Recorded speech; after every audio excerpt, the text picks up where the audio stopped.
পারতেছি না, কে ডাকে? একের ভিতরে 100 বানায় ডাকতেছে, একের ভিতরে 100। বুঝাইতে পারতেছি না, হাদিস দিতেছি। আল্লাহ রসুল আমাদেরকে শুনাইছেন, আউয়ালু মা ইউহাসাবুল আবদু ইয়াউমাল কিয়ামাতি আস-সালাহ। ও আমার উম্মত, কিয়ামতের দিন নামাজের ফাইলটা আগে দেখা হবে। ইদা সালুহাত, নামাজ ওকে, আল্লাহ নিচে লেখা দিবে জীবনটা ওকে। নামাজ কমপ্লিট, জীবন কমপ্লিট। নামাজ পূর্ণ, জীবন পূর্ণ। একের ভিতরে 100 ছিল, কয়জন আসে? আল্লাহর মতো সত্তা ডাকে, আল্লাহর মতো সত্তা ডাকে। আল্লাহ কে? যার পরিচয় তো আমাদের সামনে নেই। শুধু আল্লাহু আকবার বলি, জানি তো না কত বড়, ঠিক না? জানেন কত বড়? তাহলে ফেরেশতাদের কথা সত্য হইতো। মানুষ যখন সেজদায় যায় তো পাশের ফেরেশতা গুলা কানাঘুষা করতে থাকে, একজন আরেকজন বলে লাউ ইয়ালামুল মুসাল্লি মান ইউনাজি। এই সেজদাকারী যদি জানতো যে কার সাথে কথোপকথন হইতেছে, চিত্রটা যদি তার সামনে থাকতো, রূপটা যদি সে দেখতো, আল্লাহর দর্শন যদি তার হইতো, কথার জবাব যদি মিলতো, তো মান তাকালা ইলা ইয়াউমিল কিয়ামা, ওকে কিয়ামত পর্যন্ত কেউ সেজদার থেকে উঠাইতে পারতো না। ও তো পড়ছে পড়ছে ওইখানেই জান দিয়ে দিত, ওইখানেই শেষ, কিয়ামত পর্যন্ত থাকতো। আল্লাহ তো চিনি না। চলেন দেখি ফেরাউনকে যে আল্লাহ চিনাইছেন, ফেরাউনের কৃতদাসী ছিল মাস্তা, যার কবর থেকে এখনো সুগ্রাণ বাহির হয়। হাদিসে নেয়ামত বলতেছি, আমার নাকে ওই গ্রাণ আছে আলহামদুলিল্লাহ। আপনিও যে ওই গ্রাণ নিয়ে আসতে পারেন। খোলা আছে ওই জায়গা, পুরা কবর প্যাক, ছোট্ট একটা জায়গা আছে ছিদ্র, হাজারো মানুষ ডেলি দেখতে যায়। জর্ডান আর মিশরের বর্ডারে আছে, আপনিও যে দেখে আসতে পারেন। সে ফেরাউনের সামনে পরিচয় তুলে ধরছিল আল্লাহ। ফেরাউন যখন টাইকা বলছে আমার মেয়েকে কোন রবের তথ্য দিলে, বলে তুমি জানো না জানার ভান ধরতেছ, কোন রব জানতে চাও? আল্লাযী রব্বি ওয়া রাব্বাক, আমারও রব তোমারও রব, রব্বা বিনতাক তোমার মেয়ের রব, রব্বাল আলামিন সমগ্র জগতের রব। এতটুক যদি তুই বুঝে না আসে, তাহলে শোন রবের পরিচয়।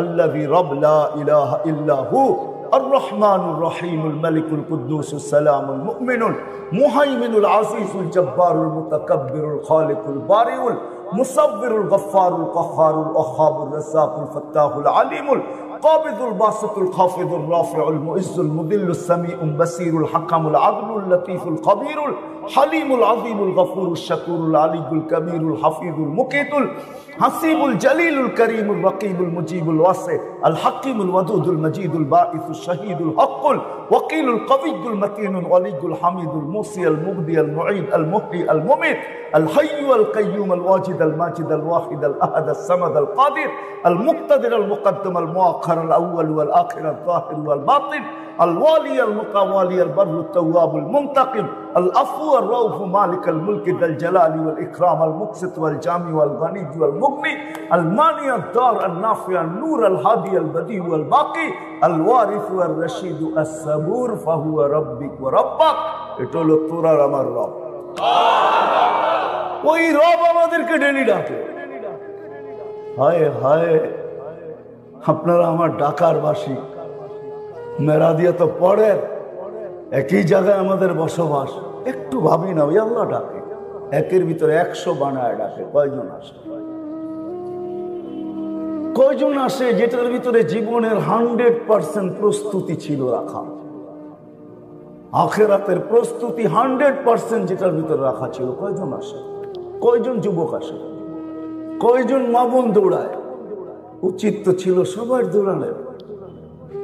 এই জন্য আসেন, ভাবেন, চলে যাব প্রস্তুত আমি কতটুকু, প্রস্তুতি কতটুকু। সত্য এটাই মেরে দোস্ত, সত্য এটাই। দুনিয়ায় কার কতটুকু পজিশন, এটা আল্লাহর বিষয় না, আল্লাহর বিষয়। প্রস্তুতি কতটুকু, এটা আল্লাহর বিষয়। ওই ফেরাউনের কৃতদাসী প্রস্তুতি নিছিল, বিদায় কবর থেকে আজও সুগ্রাণ বাহির হয়, আর আমাদেরকে মেসেজ দিতে থাকে, আমি প্রস্তুতি নিয়ে আমার এই অবস্থা, তোরও প্রস্তুতি নিয়ে আস, তোদেরও এই অবস্থাই। সাহাবারা প্রস্তুতি নিয়ে চলে গেছেন, এই জন্য ওনারও মেসেজ দিচ্ছেন, কোরআনও মেসেজ দিতেছে, আস-সাবিকুনাল আউয়ালুন মিনাল মুহাজিরিন ওয়াল আনসার ওয়াল্লাযীনা ইত্তাবাউহুম বিইহসান রাদিয়াল্লাহু আনহুম ওয়া রাদু আন ও দুনিয়ার কিয়ামতের সকাল পর্যন্ত মানুষ আমরা মেসেজ দিয়া যাইতেছি, আমরা প্রস্তুতি নিয়ে আসছি, তোরও প্রস্তুতি নিয়ে আস। বেলাল মেসেজ দিয়ে গেছে, প্রস্তুতি নিয়ে আসো, তাহলে আমার মতো জমিনে হাঁটলে জান্নাতে পদধ্বনি হবে, এতে কোনো সন্দেহ নেই। হবে। আল্লাহ রসুল জান্নাত করতেছিলেন, হায় হায় হায় হায়, হারিস ইবনে নোমান জান্নাত করতেছিলেন, হঠাৎ জান্নাতের ভিতরে কোরআনের আয়াত আওয়াজ কান পাইতা শুনতেছেন। হারিস ইবনে নোমান রাদিয়াল্লাহু তাআলার আওয়াজ। জিজ্ঞাসা করছে, জিবরিল এইখানে হারিস বিন নোমানের আওয়াজ? বলছে, আপনি তো আজকে শুনতেছেন, আমরা ডেলি শুনি।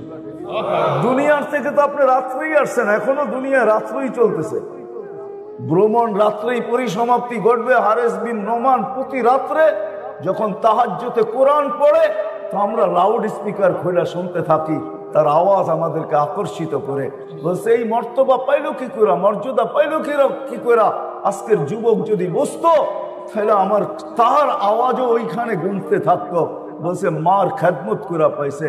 যদি আমার সমাজের যুবক বসতো, তাহলে কোনো যুবক মা বাবার সাথে বড় বড় চোখ করতো না, ও তো মা বাবার সেবা করতো, পায়ে পড়ে খেদমত করতে থাকতো, আর আশা করতে থাকতো আমার আওয়াজও ওইখানে গুনবে, আমার আওয়াজের প্রতিধ্বনি ওইখানে হবে। যদি বুঝতো, তাহলে তো এটাই সত্য হইতো যে শাফি রহমতুল্লাহ আলাইহির মতো ব্যক্তি সারাদিন পরিশ্রম করার পরে রাত্রে ঘুমানোর কথা ছিল। ওলামারা জানে ওনার ব্যস্ততা কি ছিল, কিন্তু বাবা ছিল না, মা বৃদ্ধা ছিল, সারা রাত্র পায়ে তেল লাগাইতেন আর টিপতেন আর মাকে ঘুম পাড়াইতেন। মাঝে মাঝে খুশিতে পায়ের তালুতে চুমা মারা দিতেন, মা কাইপা উঠতো, আমার পায়ের তালুতে চুমা। হাসতো আর বলতো, তোমার পায়ের তালুতে চুমা দিই না, আমি তো জান্নাতে চুমা দিয়ে সাহায্য নিতেছি। তাহলে আমার সমাজের যুবকও বুঝতো। আজকে সবচেয়ে বড় আমার সমাজে অনিরাপদ হলো মা বাবা সন্তানের কাছে। নিরাপদ না, প্রতিনিয়ত আমাদেরকে দেখায় মিডিয়া, মাস পার হয়ে যেতে পারে না, দুই চারটা খবর এমন আসে না যে সন্তানের হাতে মা বাবার জান দিতে হচ্ছে। লানত আমাদের জিন্দিগি। এই জন্য প্রস্তুতি কতটুকু চলে কিন্তু যেতে হবে। দুনিয়ায় পজিশন কতটুকু সেটা আল্লাহর বিষয় না, প্রস্তুতি আল্লাহর বিষয়। যে প্রস্তুতি নিয়ে আসবে, নতুন ওয়াজ কোত্থেকে আনবো আপনাদের জন্য। হরে বেলালের বাড়ি আমি 6 বার দেখছি, 6 বার। আমার আরো মন চায় ওইখানে গেলে কাঁদতে না চাইলেও কান্না আসে, চিৎকার ভিতরে না আনতে চাইলেও চিৎকার আসে, চোখে পানি আসে। বেলাল তুমি কোথায়? বেলাল রাদিয়াল্লাহু তাআলা আনহু তুমি কোথায়? দুনিয়ার মানুষগুলা কোথায়? হায় হায় হায়, তোমার কালো, দুনিয়ার কোনো পজিশনই নেই।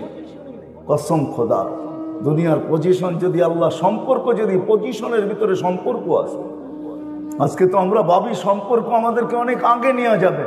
যদি আল্লাহ সম্পর্ক দেখতেন, দুনিয়ায় কার সাথে কার সম্পর্ক আল্লাহ এটা দেখেন না, প্রস্তুতি দেখেন।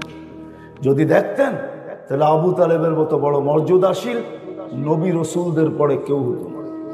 এটা আমার মনের, আমার বিশ্বাস। আপনি জানেন না আবু তালেব মুহাম্মদুর রাসূলুল্লাহ সাল্লাল্লাহু আলাইহি ওয়াসাল্লামের জন্য কি করছেন? আপনি তো ভালোবাসেন অতটুকু না যতটুকু আবু তালেব ভালোবাসেন, অতটুকু না। জীবিত দশায় যতদিন পর্যন্ত এইখান থেকে রূহ বাহির না হয়ে গেছে মুখ দিয়া, ওই পর্যন্ত বাতিচার উপরে একটা ফুলের টোকা পর্যন্ত পড়তে দেন নাই। আল্লাহ রসুলকে শারীরিক কষ্ট দেওয়ার কারো কোনো সাহস হয় নাই। সবাই জানে বিছনায় পড়া থাকলে কি হবে, আবু তালেব বিছনায়ও শোয়া শেখ, এমনও শোয়া শেখ। আবু তালেব বিছনায় থাকলে কি হবে? না আবু জাহেলেরও ক্ষমতা হয় না, কারো ক্ষমতা হয় না। সবাই অপেক্ষা ছিল এটা যাবে কবে। 44টা বৎসর বুকে রেখা বাতি যাবে। যে আল্লাহ রসুলের হাতের ছোঁয়া পাইলে ভাগ্য খোলে। হায়, পিঠের ছোঁয়া পাইছেন। খুতবা দেওয়ার সময় খেজুর গাছে পিঠ লাগায় খুতবা দিতেন, মেম্বার তৈরি হওয়ার আগ পর্যন্ত। যেদিন মেম্বার তৈরি হয়েছে, মেম্বারে পা রাখতে দেরি, খেজুর গাছ চিৎকার দিতে দেরি করে নাই। ওই কান্না পুরা মসজিদে নববী শুনছে। আল্লাহর রসুল নাইমা এসে সান্ত্বনা দিয়েছে, কাঁদিস না, ছোঁয়া দিতে থাকবো। তারপরও শান্ত হয় নাই। বলছে তোকে জান্নাতে নিয়ে যাব, তুই খেজুর দিবি আমি খাবো, তারপরে শান্ত। যার পিঠের ছোঁয়া পাইলে ভাগ্য খোলা যায়, এরকম ধন্য হয়। আবু তালেবকে তো নিজের হাতে কবরে নামাইছে, আর বলছে আম্মি আম্মি মা তারাক্তালি সাবিলা, চাচা আমার জন্য কোনো রাস্তা রাখলেন না। বলছিলাম কলেমা পড়েন, বললেন না। বলছিলাম আমি পড়বো, আপনি শুধু ঠোঁট হেলাবেন, তাও হেলাইলেন না। চুপ থাকতেন তাইলেও মনকে বুঝাইতে পারতাম, কিন্তু সর্বশেষ একটা চিৎকার দিয়া চলে গেলেন আলা মিল্লাতি আব্দুল মুত্তালিব। আব্দুল মুত্তালিবের মিল্লতের উপরে চলে যেতেছে। দুনিয়ার কোনো পজিশন আল্লাহ দেখবে না, প্রস্তুতি কতটুকু নিল এটা দেখবে। আসেন, ওই প্রস্তুতি কখন হবে? যখন আল্লাহর দাবি পূরণ হবে। আল্লাহর দাবি পূরণ হবে। আল্লাহ মানুষের কাছে দাবি রাখেন, বেশি কিছু রাখেন না। দিছেন অনেক, গণাইতে গেলে জীবন শেষ হয়ে যাবে। শুধু শুধু বলেন না অফি আনফুসিকুম আফালা তুবসিরুন। আল্লাহ কোরআন দিয়ে দুনিয়াকে বুঝাইয়া দিছেন, ও দুনিয়ার মানুষ নিজের ভিতরে তাকায় দেখিস না কেন? বলেন, আপনাদেরকে আমি প্রশ্ন করি, অধিকাংশ এখানে শিক্ষিত হবেন, বেশিরভাগই শিক্ষিত। বলেন, চোখ নিয়ে 200 বছর লক্ষ লক্ষ ডাক্তার গবেষণা করতেছে। আমাকে ডাক্তাররা বলো গবেষণায় কতটুকু গেল, আর এই চোখের গবেষণা কতটুকু, কবে শেষ হবে? সারা দুনিয়ার চোখের ডাক্তার কি বলবে? বলেন, 3.5 হাতে একটা মানুষ, 7 ফিটের মানুষ দুনিয়াতে বহুত কমই। 6 ফিটের একটা মানুষ, 6.5 ফিটের মানুষ, শত শত বছর ধরে WHO একটা মানুষ নিয়ে গবেষণা করতেছে। প্রত্যেকটা অঙ্গকে আলাদা আলাদা করে, হার্টকে নিয়ে কেউ গবেষণা, দাঁতকে নিয়ে কেউ গবেষণা, হাড্ডি নিয়ে কেউ গবেষণা, নাক কান গলা নিয়ে কেউ গবেষণা, লিভার নিয়ে কেউ গবেষণা, কিডনি নিয়ে কেউ গবেষণা, পেশাব নিয়ে কেউ গবেষণা, আছে না নাই? রগগুলা নিয়ে গবেষণা। 6 ফিটের একটা মানুষ, কয়েক কোটি ডাক্তার গবেষণা করতেছে। আমাকে বলো না গবেষণায় কোথায় গেলে? WHO জবাব দিবে, গবেষণা করতেছি এটা বলতে পারবো, এটার কোনো কিনারা খুঁজে পাই না। আজ পর্যন্ত হোবল দিয়া দেখছি, কোনো কিনারা পাই না। হোবল চিনেন তো? হোবল চিনেন? মনে হয় হোবলও চিনেন না আপনারা, ঠিক না? খালি আমাদের দোষ দেন, হুজুররা কিছুই জানে না, ঠিক না? এখন তো হোবল দেখি আপনারাও চিনেন না। নাসার সবচেয়ে বড় দূরবীন, যেটা দিয়ে সৌরজগৎ দেখে ওরা, ওটার নাম হোবল। হোবল দিয়েও খুঁজে আজ পর্যন্ত কিনারা পায় নাই। ওরা এই কথাই বলবে গবেষণা করতেছি, এটার কোনো 6 ফিটের হইলে কি হবে, এটার কোনো অঙ্গের কোনো কিনারা নাই, কোনো কুল নাই। এক চোখে 13 কোটি ক্যামেরা দিয়ে আপনি দেখেন, 2 চোখে 26 কোটি ক্যামেরা, 1.6 সেন্টিমিটার জায়গা দিয়া 13 কোটির ক্যাবেল পিছিয়ে নিয়ে গেছে। পিছে 2টা তারকে একসাথে লাগতে দেয় নাই। খালি প্রযুক্তি প্রযুক্তি। আল্লাহর প্রযুক্তির নাম হলো কুদরত, মানুষেরটার নাম হলো বিজ্ঞান, আল্লাহর প্রযুক্তির নাম হলো কুদরত। কুদরত দিয়ে পিছনে নিয়ে গেছে। আল্লাহ দিছেন অনেক, দাবি বেশি না, সামান্য দাবি রাখছে। 24 ঘন্টায় 5 ওয়াক্ত নামাজ রাখছে, আর কি রাখছে বলেন? বাকিগুলো তো নফল, না করলেও চলে। সারা বছরে কি রাখছে? একটা মাস রোজা রাখছে, আর কি রাখছে? সারা জীবনে টাকা দিছে তো কি রাখছে? একবার হজ রাখছে। 100 টাকা দিছেন তো 2.5 টাকা চাইছেন, দিছেন কে? হ্যাঁ, কোরআন তো বলে আগনা ও আফকার। কোরআন বলে তোকে ধনী আমি বানাইছি, টাকা আমি দিছি। সত্য এটাই, নদীর এপার গড়ে ওপার গড়ে, নদীর এপার ভাঙ্গে ওপার গড়ে, এই তো নদীর খেলা। সকাল বেলার ধনীরে তুই ফকির সন্ধ্যা বেলা। হ্যাঁ, একটা সময় আমাদের দেশেও ছিল রয়্যাল ফ্যামিলি, মাত্র 40টা। এখন যার 2 কাঠা জমিন গুলশানে আছে, কত তো রয়্যাল, আমি রয়্যাল, ঠিক না? কি বলেন? গুলশানের 2 কাঠার দাম কত? 20 কোটি টাকা হবে। 10 কোটি টাকা 2 কাঠায়? কোন জায়গায় আছে বলেন আমাকে? পার্টি আমার কাছে আছে, বেচা দিব এখনই। এত সহজ? আল্লাহ বলে ধন আমি দিছি। 2.5 টাকা চাইছি, বেশি তো চাই নাই। আগের উম্মতের জন্য তো 10% ছিল, এই উম্মতের জন্য 2.5%। আবার কিরকম রাখছে, এই জন্য তো আমি বলি আমার জাতি যদি কিচ্ছু না করতো, 5 ওয়াক্ত নামাজই করতো, তাইলে তো কিয়ামতের দিন বলতে পারতো নামাজ ওকে, জীবন ওকে, পুরা জীবন নামাজ পড়ছি, 1 ওয়াক্ত বাদ দিনে। সুযোগ ছিল না? ছিল না। আমার উম্মত, আমার জাতি যদি সারা বছর কিছু না করতো, আমি জীবন কাহিনী, আমি চাঁদে 6 বার গেছি। চাঁদ বুঝেন? আবার আকাশের চাঁদ বুঝেন না। আফ্রিকা একটা দেশ আছে চাঁদ, যেটাকে আরবিতে তাসাদ বলে, আমি 6 বার গেছি। একবার আমি জিজ্ঞাসা করতেছিলাম ব্যবসায়ীদেরকে যে তোমরা রমজানে কি করো?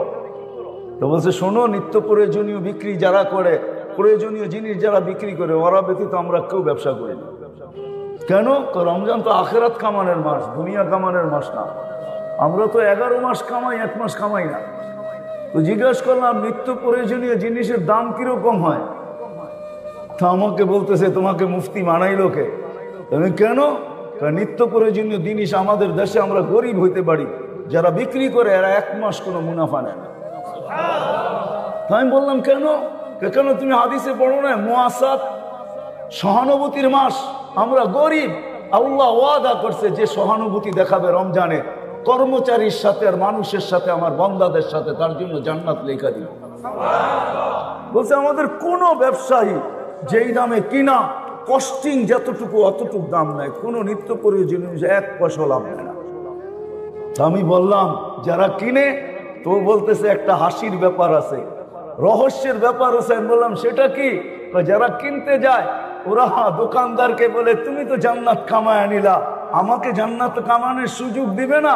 তুমি যখন আমার সাথে সহানুভূতি দেখাইলা, তুমি 1 পয়সা লাভ নিলা না, তো আমি এই টাকাটা তোমাকে হাদিয়া দিয়ে সহানুভূতি দেখাইলাম, আমিও জান্নাত পেতেছি। বলেন লাভ বেশি পায় না কম পায়? হায় আমার জাতি যদি বুঝতো, আমি যদি মিডিয়ার মাধ্যমে জাতির কানে এটা পৌঁছাইতে পারতাম, সবাই যদি রমজানে অভ্যস্ত হইতো এরকম, 1 মাস যদি আল্লাহকে দিয়া দিত, প্রস্তুতি হয়ে যেত। 1 মাস তো 70 মাস, বৎসর হয় 12 মাসে। তাও যদি না করত, শেষ 10 দিন যদি আমার পুরা জাতি লাইলাতুল কদরকে ধরার জন্য উৎপাইতা থাকতো, শেষ 10 দিনে লাইলাতুল কদর হবেই হবে, উৎপাইতা থাকতো, তাইলেও তো মারা যাওয়ার পরে আল্লাহকে বলতে পারতো, যদি জিজ্ঞাসা করে 80 বছরের বুড়াকে কতদিন ছিলি, 80 বছর, হিসাব রাখেন 1 রাত্রের দিয়া নেই। আল্লাহ যদি জেলে 1 রাত্র, কেন 1 রাত্রে তো 83 বছর 4 মাস ছিলাম, 80 থেকে 80 বাদ দেন, এটা কিছু নাই দিলেন, তারপরে তো 3 বছর 4 মাসের পাওনা আসি আপনার কাছে, ওইটা দেন, এটুক দিয়ে আমার চলবে, আর বেশি লাগবে না। যুক্তি তো ছিল। কে প্রস্তুতি নিতেছে? বেশি কিন্তু আল্লাহ চায় না। আসেন, কসম খোদার, এটাই দুনিয়ায় কার কি পজিশন আল্লাহ দেখবেন। প্রস্তুত কে কতটুকু? নারী প্রস্তুত না পুরুষ প্রস্তুত? যুবক প্রস্তুত না বৃদ্ধ প্রস্তুত? যে প্রস্তুতি নিবে, কসম খোদা, কোরআনের কথাই সত্য হবে, সালাম কাওলাম মির রব্বির রহিম, রব্বে রহিম সালাম দিবে, এতে কোনো সন্দেহ নাই। ফেরেশতারা কার্ড অফ অনার দিবে। ওয়াসিকাল্লাযীনা তাকাউ রাব্বাহুম ইলাল জান্নাতি সুমারা হাত্তা ইযা জাউহা ওয়া ফুতিহাত আবওয়াবুহা ওয়া ক্বালা লাহুম খাজানাতুহা সালাম। ফেরেশতারা সালাম দিয়ে জান্নাতের গেট পর্যন্ত পৌঁছাবে। শুধু এইখানেই শেষ না, কুরআন বলে ইন্নাল্লাযীনা ক্বালু রাব্বুনাল্লাহ সুম্মা ইসতাকামু তাতানাজ্জালু আলাইহিমুল মালায়েকা আল্লা তাখাফু ওয়া লা তাহজানু ওয়া আবশিরু বিল জান্নাতিল্লাতী কুনতুম তুআদুন। সত্য এটাই, প্রস্তুতি যুবক নিল তো মরার সময় দেখবে স্বাগত জানানোর জন্য ফেরেশতারা নাইমা আসতেছে, কানে কানে আইসা বলবে আল্লাহ তাখাফু, তোমার ভয় নাই। কার ভয় আছে না না আছে এটা বিষয় না, তোমার ভয় নাই, তোমার কোনো চিন্তা নাই। পর্দা সরায় দিয়া বলবে দেখ জান্নাত তোর জন্য অপেক্ষা করতে। কিন্তু এটাও শুনে রাখো, দুনিয়াওয়ালারা তোমাকে দাফন করতে দেরি, ভেঙে যেতে দেরি করবে না। আর কোনদিন সন্তানও কবরের পাশে যেয়ে দাঁড়াবে। কয়জন আছে আমরা বাপের কবরের পাশে যেয়ে দাঁড়াই? বৎসরে একবার, মাসে একবার, হয় কেউ দাঁড়াবে না। তো ফেরেশতারা বলবে নাহনু আউলিয়াউকুম ফিল হায়াতিদ দুনিয়া। দুনিয়ার মানুষগুলোর স্বভাব এটাই, ওরা নিমো খারাপ হইতে পারে, ওরা অকৃতজ্ঞ হইতে পারে, এটা ওদেরই স্বভাব। কেননা পাইতে দেরি, যখন আল্লাহকে বলতে দেরি করে না, তুমি তো একটা বাড়িয়ে দিয়া যাইতেছ, তোমাকে আর কি স্মরণ করবে? তুমি তো সামান্য ব্যাংক ব্যালেন্স দিয়ে যেতেছো, তোমাকে আর কি স্মরণ করবে? কিন্তু শুনে রাখো, আমরা তোমার সঙ্গে দুনিয়া তো ছিলাম, আখেরাতে থাকবো। এটাই সত্য। দেখা হবে না কে কত গরিব, দুনিয়ায় কিচ্ছু নাই, এটা দেখা হবে না। এই জন্য আসেন, আল্লাহর দাবি বেশি না, আল্লাহর দাবি বেশি না। কোরআন এটাই বোঝায়। আল্লাহ বলে আমাকে রাজি করে আসো, আর কিচ্ছু, শুধু আমাকে রাজি করো। সময় লম্বা হয়ে যাবে, নাহলে আল্লাহকে রাজি করা কোনো কঠিন না, সহজ। আল্লাহকে রাজি করা তো অনেক সহজ, অনেক সহজ, অনেক সহজ, অনেক সহজ, যদি সত্য হয়ে থাকে। ইব্রাহিম আলাইহিস সালাম মেহমান নিয়ে আসছেন, দুপুরে খাওয়াবে, উনি মেহমান ছাড়া খাইতেন না। তো সাথে নিয়ে বসছেন, জিজ্ঞেস করছে তোমার পরিচয়, তো বলে আমি সূর্যের পূজারী বা অগ্নির পূজারী। তো ইব্রাহিম আলাইহিস সালামের দিলে লাগছে আমার আল্লাহকে চিনে না, কি করে খাওয়াই, আমি তো খলিল, কি করে একে খাওয়াই। উঠায় দিছে, কয়েক কদম বাহিরে গেছে, আল্লাহ আওয়াজ দিয়া বলছে খলিল 250 বছর 3 বেলা খাওয়াই, সকালের নাস্তা, দুপুরের খাওয়া, রাত্রের খাওয়া, কমসে কম তো 3 বেলা দেই, 1 বেলা খাওয়াইলেন না, উঠায় দিলেন।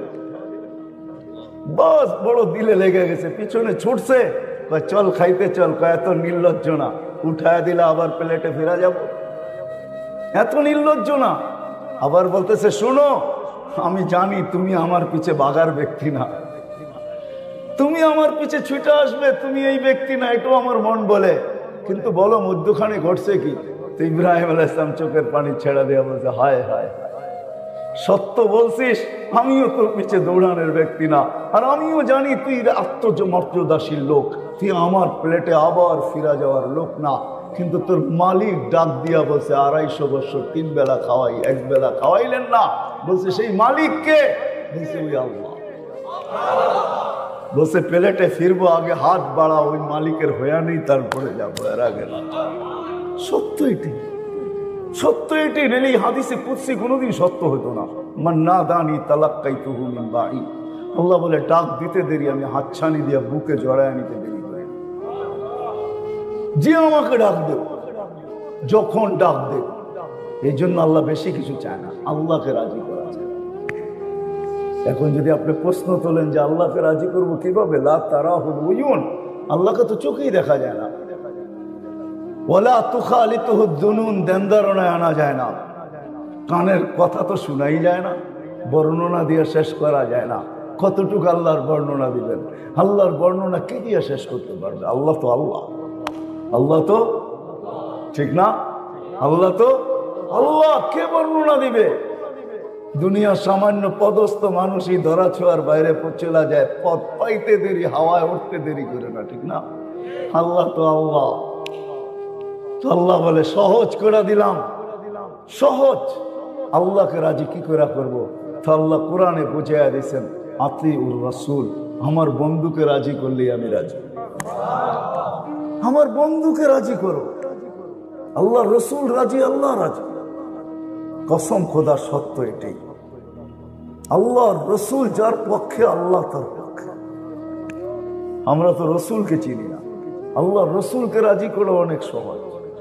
যে সারা জীবন উম্মতের জন্য চোখের পানি ঝরায় গেছে, লানত আমাদের জিন্দেগির উপরে। উম্মত রসুল চিনল না, নবী চিনল না, এর আদর্শ চিনল না, একজনও পাওয়া যাবে না। আমি তো যুবকদেরকে বেশি বলি, এদের পায়ে হাত রেখা বলি, এখানে এক যুবকও নেই যে যতদিন চুল কাটছে সেলুনে যায় বলছে একদিনের জন্য হইলো, একবারের জন্য হইলো চুল আজকে আমার ইচ্ছায় কাটবে, আমার ইচ্ছা মতো কাটা হবে না, তোমার ইচ্ছা মতো কাটা হবে না, তোমার সেলুনের ডিজাইন মতো কাটা হবে না, আজকে আমার চুল আমার নবীর স্টাইলে কাটা হবে।